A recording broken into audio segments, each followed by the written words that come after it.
Hey everybody, Thomas Vanderkin here from the Vanderkinverse and also Autism Staffing Group. But I'm super excited. We've got a really great guest today, Derrick Thompson from TNT Creative Group, but also Tweens and Technology and also Bowling for Autism. So welcome, Derrick. Hey, thank you so much for having me. It's a pleasure to be here. First of all, super cool background. Everybody's going to wonder, where are you? What's that cool location? So got to give us an update on where that is. Yes, I am in Midtown. For those familiar with Raleigh, North Carolina, I'm in the Midtown area. That's Six Forks Road to the side of me. Yeah. I'm in the same building as the Yard House and Cowfish. So, Oh, yeah, super. So, I guess we'll get right to it, but that prompts me. There is that, I don't even know it's called Kings anymore, but there's a bowling alley right next to that. Is that where the Bowling for Autism happens? Is that where it all takes place? Yeah, sure does. Right here in this plaza. That's where Bowling for Autism. We started in Wake Forest at a small bowling alley, great bowling alley called Brook Street Bowl. That's where we had our first couple. And then we got bigger and moved to Kings. So we're looking to, later towards the end of this year, finally be able to have that again coming out of the pandemic. Yeah. So I want to get into a lot of that, but that's a fun location. But there's a lot of lights, noise, sound, activity, which is, I've got experience with autism in my family. I'm just wondering how did you get into Bowling for Autism, and how does the autistic, participants handle that kind of environment? Mm-hmm. Yeah, great question. Because obviously, some of those sensory items that are going on can definitely be a factor. So, fortunately, the facility is huge. It's a very big facility, and there are some spaces where it is more quiet and doesn't have as much stimulation. So, many of the participants at our Bowling for Autism event are teachers, and people that work with our wonderful children and people that have special needs. So they're able to help be there with those that maybe where it's still too much stimulus. We have a more quiet area where they can. Okay. Yeah. So we want to get into TNT Creative and Tweens and Technology, but what was the impetus, and how did Bowling for Autism grow, and then what happened during the pandemic, and where are you at today? Kind of give us a little bit of a story there. Yeah, so it all goes back to TNT Creative Group, which is our business. TNT Creative Group is a digital media agency. We've been around for 9 years now. We kind of have a trifecta of services between 3D graphic animation, video production, and then custom website production. So those are 3 big pieces. And when we started the business, we wanted to be heavily involved in the community. We didn't want to just, be a business. We wanted to give back. We feel that that's one of the best ways to bring about change in the world is through business. There's so much money that flows through businesses. There's so much influence that businesses have. So we wanted to grow our business to be at that level where we could then have the resources to really make a difference in the world. So before we made a dime, we sat out and said, okay, what do we want to be affiliated with? Where do we want to help? And we decided, okay, we want to help bridge the technology divide. We want to do that. And we want to make sure that those that have special needs are able to have every opportunity possible to be successful, amongst other initiatives as well. And so from those 2 things, we formed Bowling for Autism, which is going to be our way to have an event where we could raise awareness and funds to go to programs that help those with special needs. And then out of that, we birthed Tweens and Technology, which would be the platform to help children of all backgrounds, just everywhere, be able to play together and learn together, I should say. And we can dive more into exactly what that means. But that's how all of that started. So it's funny. One last thing I'll say before that, most people, especially in the early years of TNT Creative Group, they only knew about our community work. they didn't know anything about what we did as a business. So a lot of people thought that TNT Creative Group was a nonprofit. And the running joke was, well, we were a nonprofit because we weren't making money. We just weren't a 501c3. So, Not on, yeah. So TNT Creative was initially nonprofit, but not on purpose. But they're exactly. funny. So you started this business, TNT Creative Group. Part of your mission was to grow a business that and also impact the community. And then out of that spun Bowling for Autism. And then did that form as a separate entity and a nonprofit in itself, or is it part of TNT Creative, or how did you structure Bowling for Autism? Yeah. So at first we were just doing stuff. We were just, giving away money, having events, we weren't doing anything that was really under any structure. And then we said, okay, to really grow this, we need to have some formality, and what are we going to do? So both are nonprofits. We decided the best way to go about it was to make them both nonprofits. So that way, as we're raising funds or people are donating or whatever, that can go directly to that particular name, that entity. And then, we can then give that money away instead of, people giving money to TNT Creative Group. So they're structured totally independently.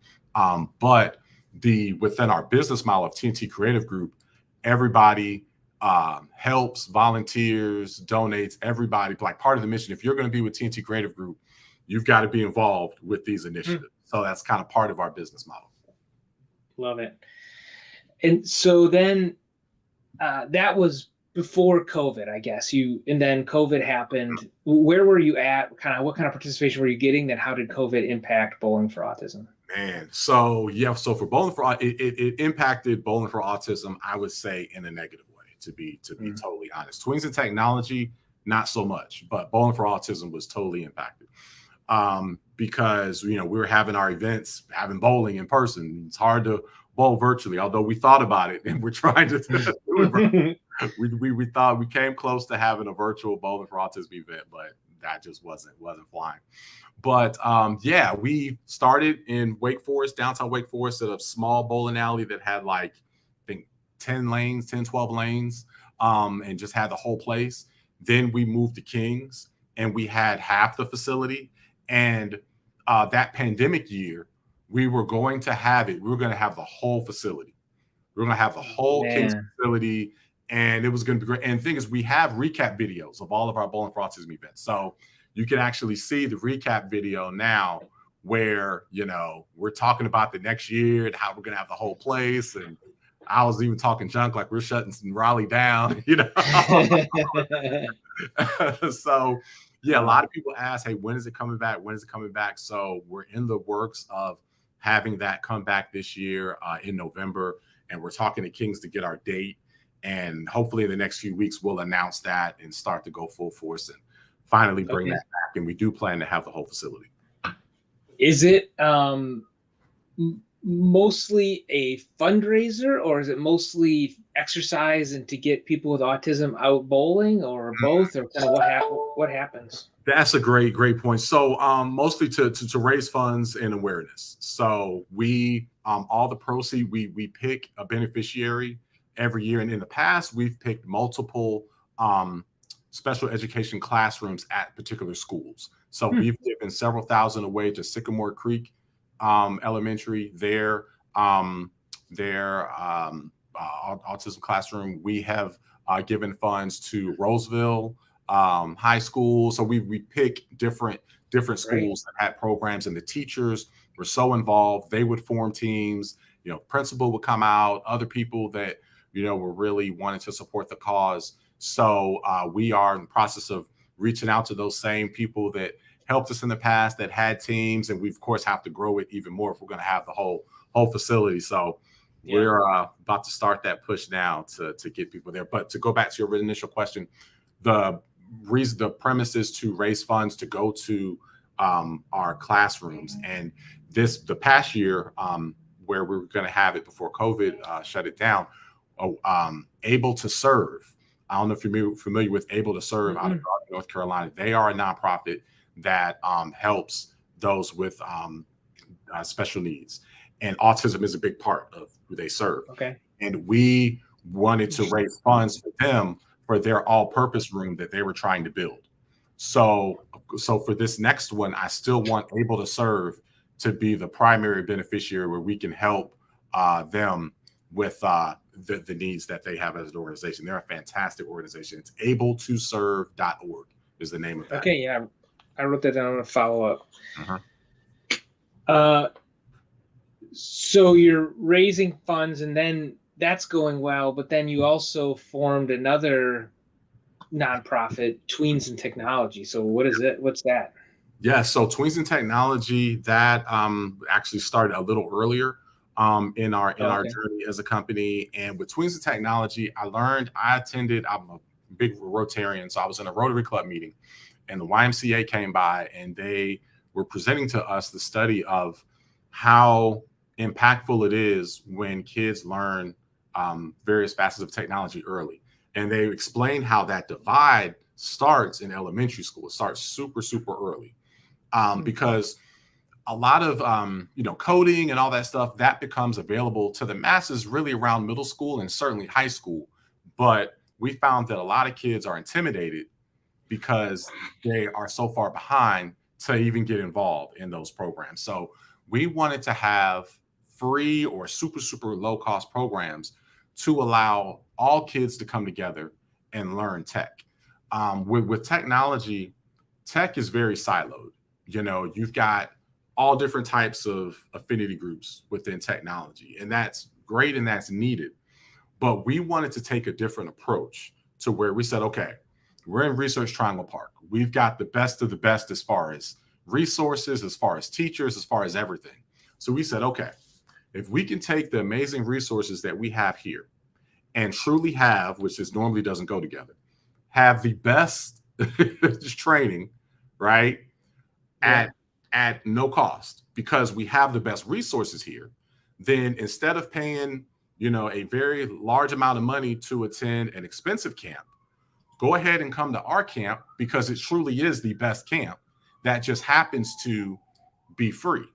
Along with that, we're able to have those that maybe can't afford an expensive camp, those that maybe have a disability where some of the mainstream camps don't cater to that. So our dream, so to speak, was to just create a level playing field to where no matter what your situation is, you wanted to come to our camp because it was truly the best that just happened to be free. So that's where that comes from. And was it open to, or is it open to anybody, or is it limited to any? So it's open to anybody. It just happens to be free. First come, first serve. Open to anyone. Yep, doesn't matter. Wow. So the model is, hey, if you feel, hey, you know what? Wow, I really should be paying. Then cool, make a donation, so we can then continue to grow this to make this opportunity. Because what happens, and I can, my situation, I kind of speak to this. What happens is sometimes we're in a silo so much, right? To where, okay, we're in a silo and we're learning, and then we get into the real world. The real world is not siloed. You know what I mean? So I really wanted not only, our kids to be able to be together from a learning standpoint, but also from a psychological and emotional standpoint to really just be together and see, why are we siloed? You know what I mean? So I wanted to create that to where not only does everybody have the skill set to thrive in technology, but they also aren't intimidated by seeing people from other backgrounds in the classroom with them. Yeah. So I work at Lenovo full-time job. You have a history as the e-commerce manager at Lenovo a while ago. We worked together, so it's really cool to be together here. How did you transition into TNT Creative, and how is there a history, a family motivation, or what drives you to be so involved in the community? And kind of how did you get from where you were, where I am, which is working at Lenovo, to now where you are now with this just beautiful mission to really grow a great company that can also impact the world? Yeah. Well, I absolutely love Lenovo, love my time.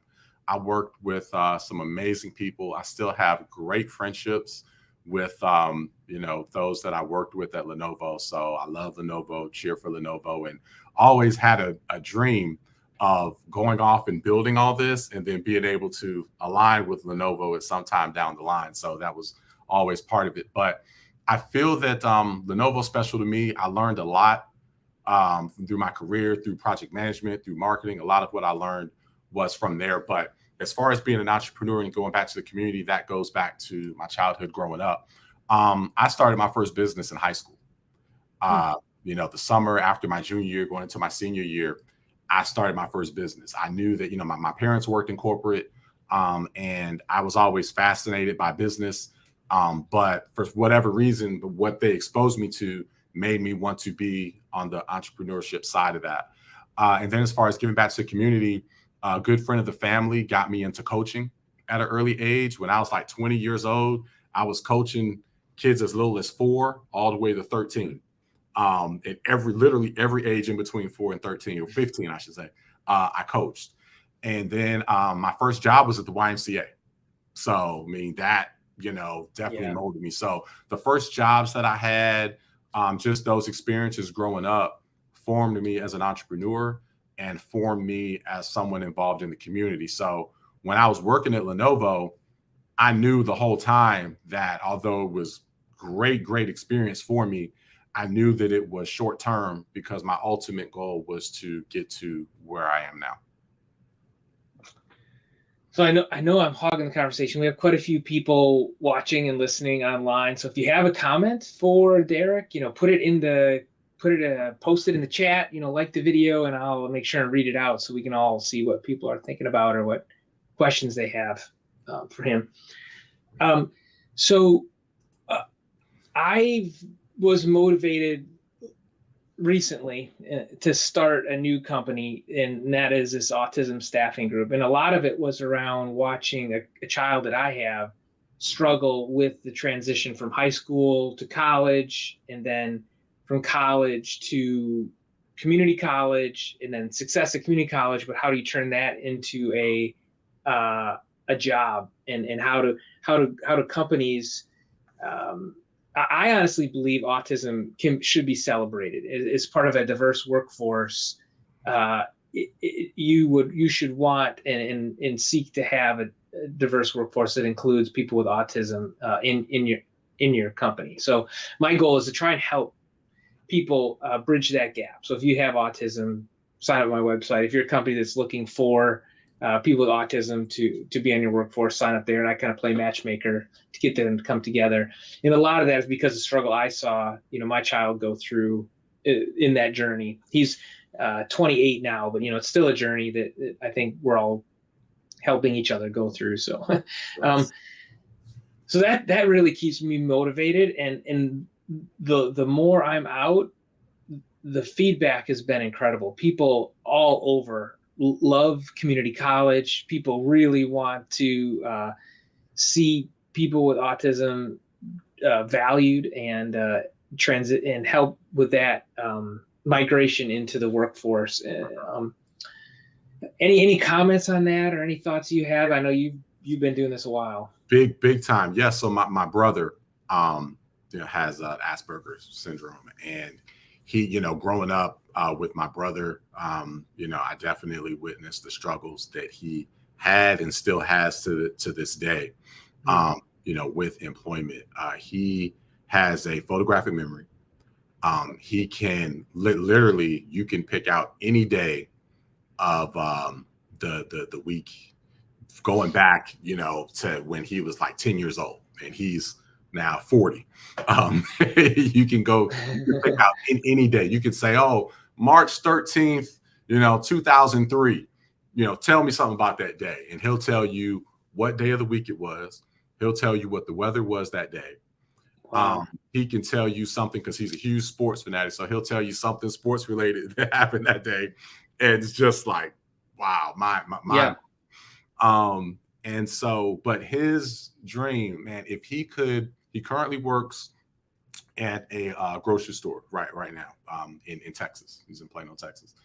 But if he could work at a corporate, job, like that would just be the Mm-hmm. ultimate dream from him. That he Wow. would be the happiest person in the world, most productive. You wouldn't find a better, employee than what he would be. So seeing the struggles that he had coming out of high school to even getting a job at McDonald's, and seeing how he's still taking classes now. We both meet every week for about an hour and go through Python coding, just to try to get his skill set up. So one day he can hopefully, Yeah. corporate job. So yeah, I Yeah. want nothing more than to get more folks in corporate. Yeah. I mean, I'm not saying it's easy necessarily. There might be some accommodations required, but like if you see my kid, the effort he puts into running a Dungeons and Dragons server, just the amount of teamwork it takes, the programming, the knowledge. If a company could tap into that, like that's the kind of dedication that you might not see out of an employee that doesn't have autism. So that's part of, I think, what I love about a diverse workforce is it brings all these different backgrounds, and it's another tool in your tool belt as a company to have somebody with autism in the meetings, in the staff. So Absolutely. big believer in making that happen if I can help. Yeah, absolutely. Anything else? No. One more comment I want to make. So coming up on the show in 2 weeks, I've got this guy, Derrick. He's from Autism Fitness. I'm really excited to have him join. Yeah. But he's got these videos out there. I don't know if you've seen him or not. He's in Virginia. But just what he's doing with his athletes, which is his people with autism, we all need to exercise more. We all need upper body strength, but it's very difficult for sometimes people with autism to go into a new environment and to be exposed. And part of what he does is make fitness a habit. And if there's one thing people with autism like to do is repetitive habits, if they can. So if upper body strength, throwing a medicine ball back and forth, switches from this scary, too many lights, a gym environment that doesn't work, where if he can help train people to realize, hey, this is just a habit they're going to do 3 times a week, blah, blah, blah, blah. So I really, really look forward to getting him on to talk more about what he's doing with Autism Fitness. But is there anything you see in tweens and technology, how you're helping develop a habit of, instead of whatever a tween might be doing, scrolling on TikTok or watching a video, to get that to be a habit of programming, once a day or a couple times a week? Are you able to see any success there? Yes, absolutely. So when we have our 1 week camps in the summer, we have a gentleman named Robert Martin. He is a phenomenal. Matter of fact, he's a old Lenovo guy. Really? Okay. Cybersecurity is how we met, and we're both in the Information Systems Security Association. And he always comes out day one of our program and talks to the kids and talks to them about how to use the computer properly. He stresses taking breaks, throughout the day, stretching, all of that, like things that I typically, wouldn't think of. He's phenomenal, and he's truly like a teacher at heart. So he does a great job of educating all of us on how important that is. We also, with our Tweens and Tech Camp program, we have physical education time. So from, coding and doing all that during the day is super important that we do get out. So we actually go outside and we have an hour of physical education, which is fantastic. So Michael Sims, our vice president of TNT, I love that and does a fantastic job with that. And they get competitive too. So it's a lot of fun. We have medals. We treat it like the Olympics. So it's pretty fun. Yeah. So in general, the autism and autistic students and adults we've been talking about are pretty much highly functional, I guess. But there's some parents who really struggle, and I was on an autism class with just how to deal with less people who are really struggling with autism, and it's less easy to celebrate that when it's really right. When you're in the middle of it as a parent and as an adult. When you're doing bowling for autism, is there any risk to people around them, bringing autism people in, or in the workplace? Anything that you want to comment on, and I don't know, challenges or misconceptions we should talk about? Yeah, no, that's an excellent, excellent question. And we're certainly always aware of that. We definitely, so our lanes that we have, we set up, everything's pre-planned as far as who we have together. So we always want to make sure that Okay. we have support staff there, especially for those that are autistic, to make sure that if they have any sensory challenges, that we can quickly address that. So we're definitely aware of that. Also, as we have camps and other programs, we will have a section where the lights are dimmer, and try to keep things to where there's not as much stimulus there. But that's definitely something to be aware of. And as you said, there's certainly different levels and severities of functionality there. So to this point, there are some levels that we are not able to cater to, unfortunately. But every year as we grow, we're trying to be able to handle more and more severe cases. Good. Because that's so important, because it's, I guess, somewhat easier to just cater to more high functioning, right? That might be easy, but then you have a whole segment of people that are left out. And the whole point of this is to not leave anybody out. So it's important to be able to continue to be able to, service everybody. So, yeah. And in terms of misconceptions, wow, I mean, the main misconception that comes to mind was when we were helping to raise funds for the inclusive playground that's in Clayton, North Carolina now, where I live. We're raising funds to build a playground, which is built now. And shout out to all the people, Novo Nordisk, Caterpillar, WRAL came out and played a big part in our gala, all that. It was a lot of things that came together. But when this was like a 5-year project of raising funds for this. And I remember when we first started talking about it and the amount that we needed to raise, we were like, oh, this is going to be a breeze. The timeline you got, you're way too conservative. We're going to raise this in a few months. What are you talking about? Everybody wants to give to this, right? Yeah. And that was the biggest misconception, that it's easy to raise funds and support for, special education. It's hard, man. And typically the other misconception was, and I mean, this is just life in general, just how it can work, but I didn't realize how 9 times out of 10, it's typically those that are impacted. So that maybe have a child or family member or someone that may have special needs. Those are the ones that typically are rallying around. It was much harder than I thought to get people that maybe did not have a child or knew someone directly to get involved. That was the part that shocked me. Yeah. I'm a big fan of community college. I kind of mentioned it in passing a couple times, but one thing I really love is when 2 of my kids go there. I went there. I got a programming degree there. 2 of my kids got associate's degrees in there. Then,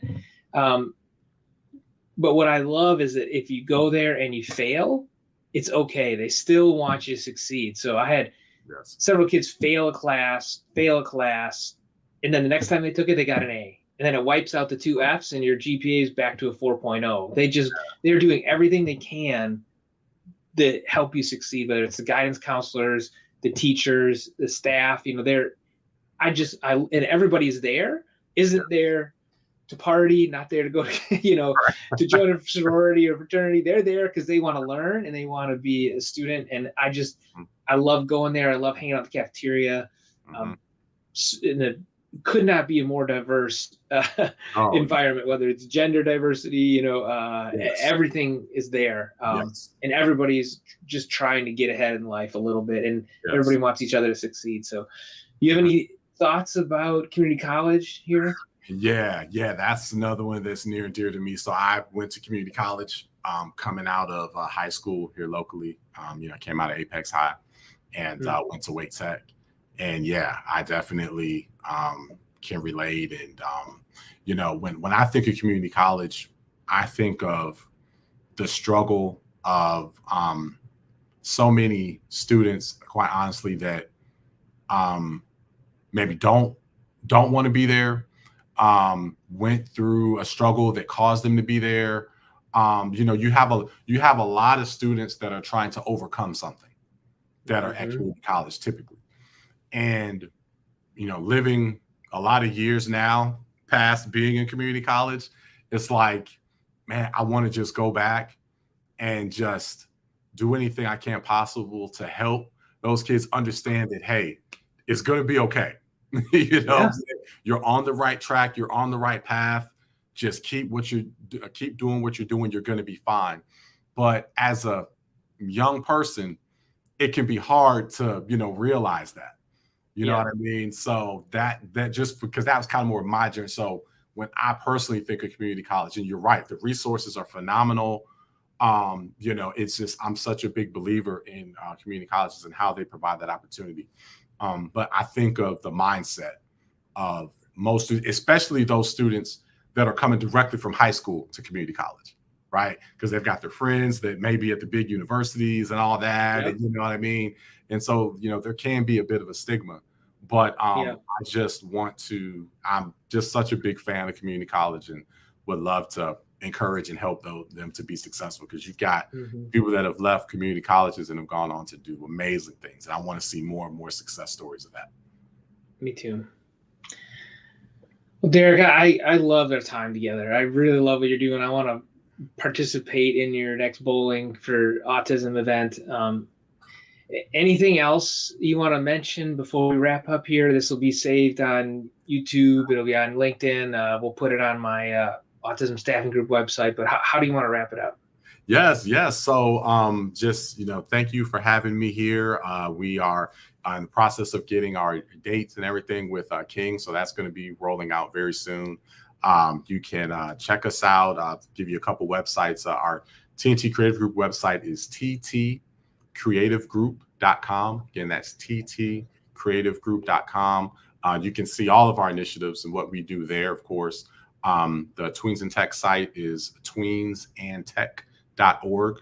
And Bowling for Autism is connected to the TNT site. We're revamping that site, and that'll be launching with the new date of the big Bowling for Autism event that we'll have in November. So that'll have its own .org. But we'd love to, have all the support for that and make this big for our area, and try to raise as much awareness and funds to help Able to Serve and some of those other organizations that are really doing phenomenal work.